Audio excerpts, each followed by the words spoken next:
Suppose we got to pick what kind of God there would be.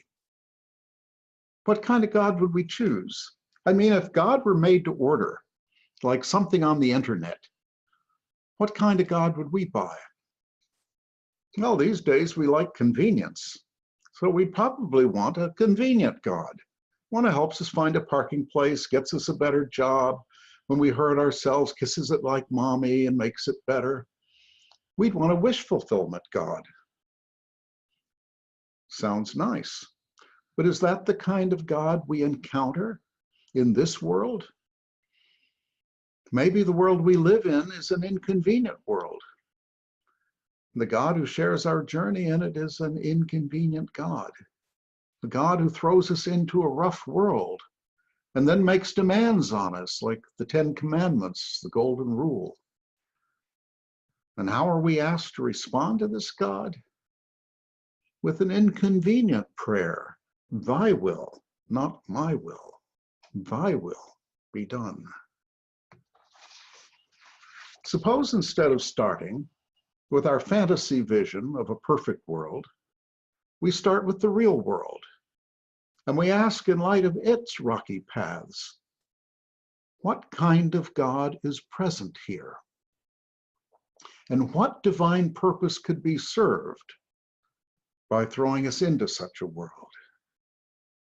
It's a puzzlement, but here's a possible clue. Real life is a drama.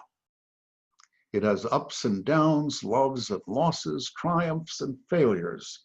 There are times we rise to be our best selves and days we fall to our worst. Our lives are like obstacle courses or quests where pits must be avoided and dragons slain. What could possibly be the purpose of such lives? Well, any good parent knows. Any good coach knows. Readers of quest tales know. We do not grow from comfort, but from discomfort. We do not grow from ease, but from difficulty. A convenient God would be like an overprotective parent, would prevent us from learning life's lessons. So maybe the purpose of our lives is not just enjoyment or wish fulfillment. As I was told in prayer, the purpose of life is not to sit in the lap of luxury. Well, why not? Wouldn't that be a great life? One a loving God would want to give us? Well, ask yourself, would you want your child, while still a youngster, to win $1 billion lottery? To be able to buy whatever and whomever the little darling desires? And to live in a protective bubble so the child would never know disappointment or hurt? We have to ask ourselves, would that even be a life? I was also told in prayer, immersion in the world, with its causal networks, its guilty resistance, is necessary for growth. One needs, I was told, a hard reality to work against. Otherwise, nothing would be serious. We grow from adversity, from challenges. Sometimes we learn more from failing than from succeeding. My colleague, the economist Kenneth Boulding, used to say, nothing succeeds like failure. It is failure, he would say, that tells us where the edge of the cliff is, where the line of cocaine does not lead to happiness, nor does unbounded lust ground a life of love. As a drama, life has a meaning. It is a meaning shaped by how we cope with the ups and downs, how we deal with our own mistakes and the cruelties inflicted on us, and yet remain open to love and hope. When my wife and I got married, we included the 23rd Psalm in the ceremony. Oh no, we were told, that's used at funerals. But we knew that all of life is a valley of the shadow of death, but that God is with us, whatever we face. Maybe this explains why they're suffering. I was told in prayer, suffering is the law of growth.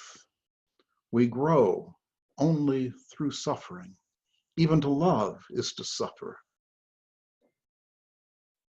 We talk about a perfect God and expect God to be writing the perfect script as if everything were programmed from the beginning. My sense is that God doesn't lay out the story in advance and just have us walk through it. We write our own script, maybe with God as co-author. We create our own dramas with God as partner, at least when we're paying attention.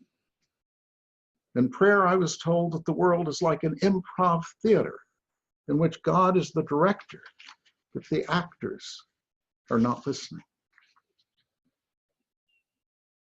So it seems that a so-called perfect world may not even be desirable. Imagine a world without suffering, a world in which no matter what we did, everything turned up roses. It would be a world in which actions had no consequences, a world with no need to regret one's mistakes or to resolve not to repeat them, a world with no need to resist evildoers or to help those in trouble. It would not be a real world at all. It would be a hologram world. We would be hologram people.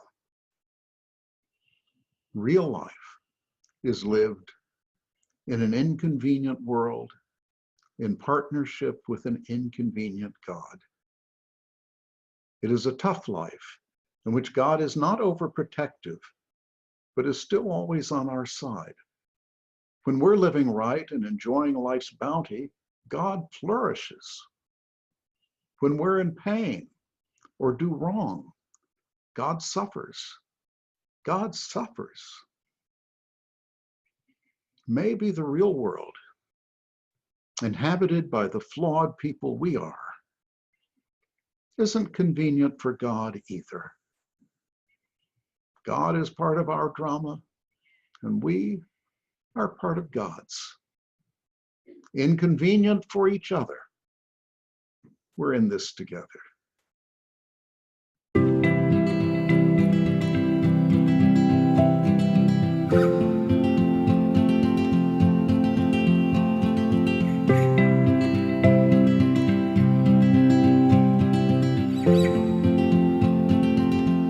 If this speaks to you, please subscribe and like, and share it with your friends. It might be just what they need to hear today.